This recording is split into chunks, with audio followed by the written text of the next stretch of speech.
बच्चे, हमने ये बात समझी कि वाक्यों को बांधने से पदबंध बन जाता है, लेकिन वाक्यों को बांधने के लिए वाक्यांश चाहिए, वाक्य के अंश चाहिए जो एक ही पद में कार्य करते हैं।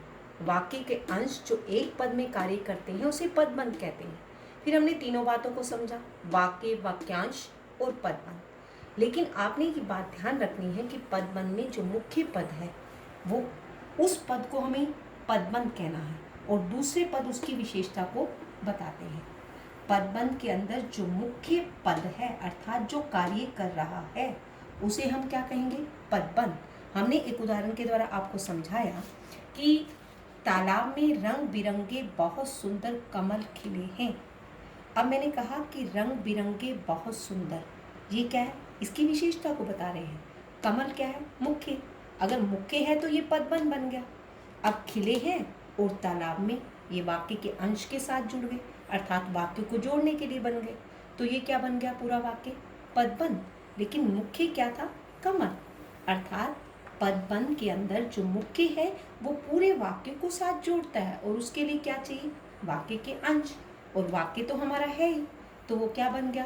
पदबंध। ये बात समझ में आई ना? तो यहाँ पर जब तक शब्द स्वतंत्र है वो शब्द रहता है, लेकिन अगर वो वाक्य में प्रयोग हो जाता है तो वो पद बन जाता है और फिर उसे पदबंध कहा जाता है। यहाँ मैंने इसको रिपीट किया कि ताकि आपको ये बात इसके साथ लिंक हो सके। यहाँ तक ये बात मेरी समझ में आ गई। अब हम समझते हैं पदबंध के भेद। पदबंध के सबसे पहला भेद है संज्ञा पदबंध। अब ये तो बात आप शुरू से पढ़ते चले आ रहे हो कि संज्ञा किसे कहते हैं। आप फटाफट बता देंगे मुझे कि व्यक्ति, वस्तु और स्थान के नाम को संज्ञा कहते हैं। अब यहाँ पर जो संज्ञा है, अब संज्ञा इसके अंदर मुख्य है। यहाँ क्या था? पद मुख्य था, पदबंध। यहाँ पर संज्ञा मुख्य, क्योंकि मैंने इसके आगे जोड़ दिया संज्ञा पदबंध। अब इसके अंदर क्या है? व्यक्ति, वस्तु और स्थान के नाम को तो संज्ञा कहते हैं। जब एक से अधिक पद मिलकर संज्ञा का काम करते हैं तो उसे संज्ञा पदबंध कहते हैं। उस पदबंध को संज्ञा पद, एक से अधिक पद मिलेंगे, एक से अधिक पद मिलेंगे तो पदबंध बनेगा, लेकिन वो संज्ञा का काम करेंगे तो उसे संज्ञा पदबंध कहेंगे। एक बात ध्यान रखनी है बच्चे, मैंने कहा एक से अधिक पद मिलेंगे तो वो पदबंध बनेंगे, लेकिन एक से अधिक पद मिलकर जब संज्ञा का काम करेंगे तो उसे पदबंध कहेंगे। और संज्ञा इसमें क्या है? शीर्ष अर्थात मुख्य है इसके अंदर। अब यहाँ पर संज्ञा मुख्य है इसलिए इसे संज्ञा पदबंध कहा गया है। ऐसे तो आप फटाफट बता देंगे कि व्यक्ति, वस्तु और स्थान के नाम को संज्ञा पदबंध कहते हैं, लेकिन आपने क्या बात याद रखनी है कि एक से अधिक पद मिलकर जब संज्ञा का काम करें तो उसे पदबंध को संज्ञा पदबंध कहते हैं। और इसमें मुख्य चीज क्या होती है? संज्ञा मुख्य होती है। जैसे एक बात, दूसरा पॉइंट इसके अंदर ये याद रखना है बच्चे कि इसके अंदर कारक विभक्तियों का भी प्रयोग किया जाता है संज्ञा पदबंध में। पहला तो क्या है कि जब एक से अधिक पद मिलकर संज्ञा का काम करते हैं तो उस पदबंध को संज्ञा पदबंध कहते हैं। अब संज्ञा पदबंध में क्या होता है? दूसरा पॉइंट कि कारक विभक्तियों का प्रयोग किया जाता है। अब आप मुझसे पूछेंगे कि कारक विभक्तियां कैसे? अब आपको कारक विभक्तियां तो आती हैं, मैंने सिखाई थी। कर्ता ने कर्म को करण से संप्रदान के लिए अधिकरण में पर संबोधन है, अरे ये क्या है? कारक विभक्तियां। जहाँ पर कारक विभक्तियां होती हैं वहाँ पर संज्ञा पदबंध के अंदर इसका प्रयोग किया जाता है। अब पहला पॉइंट हमने याद रखा कि जब एक से अधिक पद मिलकर संज्ञा का काम करें, एक से अधिक पद मिलकर किसका काम करें? संज्ञा का, तभी तो इसे संज्ञा पदबंध कहा गया है।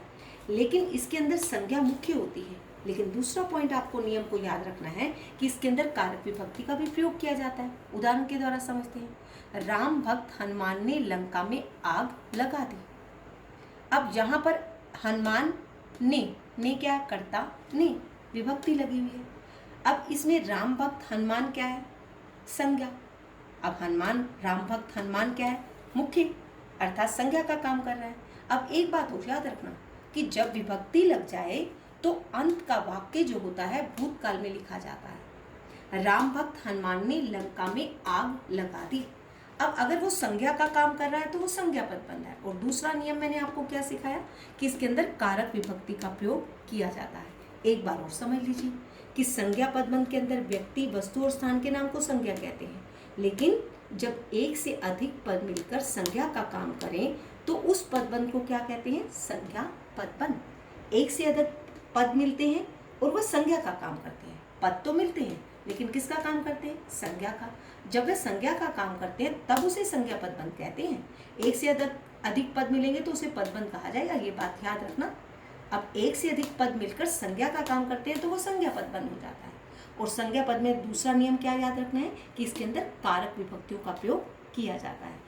और जब कारक विभक्ति का प्रयोग किया जाता है तो अंत का वाक्य किस में लिखा जाता है? भूतकाल में लिखा जाता है। तो संज्ञा पदबंध आपके समझ में आ गया होगा। अब हम दूसरा करते हैं, स्वरनाम। संज्ञा के स्थान पर आने को क्या कहते हैं? स्वरनाम कहते हैं। अब जो संज्ञा के स्थान पर जो शब्द आता है, लेकिन जो संज्ञा, अगर मैं कहती हूँ राम पढ़ता है, राम क्या है? संज्ञा। अब कहती हूँ तुम पढ़ते हो, संज्ञा के स्थान पर क्या आया? तुम। अब जो संज्ञा के स्थान पर आया जो शब्द है उसे क्या कहेंगे? स्वरनाम। अब यहाँ पर जो संज्ञा के स्थान पर जो शब्द आता है उसे स्वरनाम कहते हैं। अगर मैं उदाहरण के द्वार पर मैंने कहा कि राम पढ़ता है, राम पढ़ता है, राम क्या है? संज्ञा। तुम पढ़ते हो तो तुम क्या है? स्वरनाम। संज्ञा के स्थान पर मैंने क्या लगा दिया? तुम। एक उदाहरण और समझते हैं। हमेशा शोर करने वाला वह आज शांत है। यहाँ पर वह हमेशा शोर करने वाला, यहाँ पर वह क्या है? स्वरनाम है। हमेशा शोर करने वाला वह आज शांत है।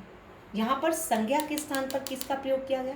वह के स्थान। नाम के स्थान पर किसका प्रयोग किया गया? वह का। तो यहाँ पर संज्ञा के स्थान पर जो शब्द प्रयोग किया जाता है उसे स्वरनाम पदबंध कहते हैं। आसान था ना? संज्ञा पदबंध आपको ये याद रखना है। इसमें मैंने 2 नियम बताए, लेकिन इसके अंदर एक ही नियम है, जो संज्ञा के स्थान पर प्रयोग किया जाता है उसे स्वरनाम पदबंध कहा जाता है। ये तो बिल्कुल आसान है, ये आप 6th क्लास से पढ़ते जा रहे हो, संज्ञा, स्वरनाम, विशेषण, क्रिया।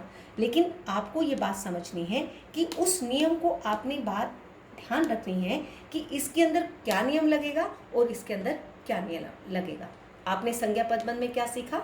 व्यक्ति, वस्तु और स्थान के नाम को संज्ञा कहते हैं, लेकिन जहाँ पर जो पद मिलते हैं वो संज्ञा का कार्य करते हैं। और स्वरनाम में क्या होता है? संज्ञा के स्थान पर आते हैं, उसे स्वरनाम कहा जाता है। ये दोनों बातें समझ में आ गई।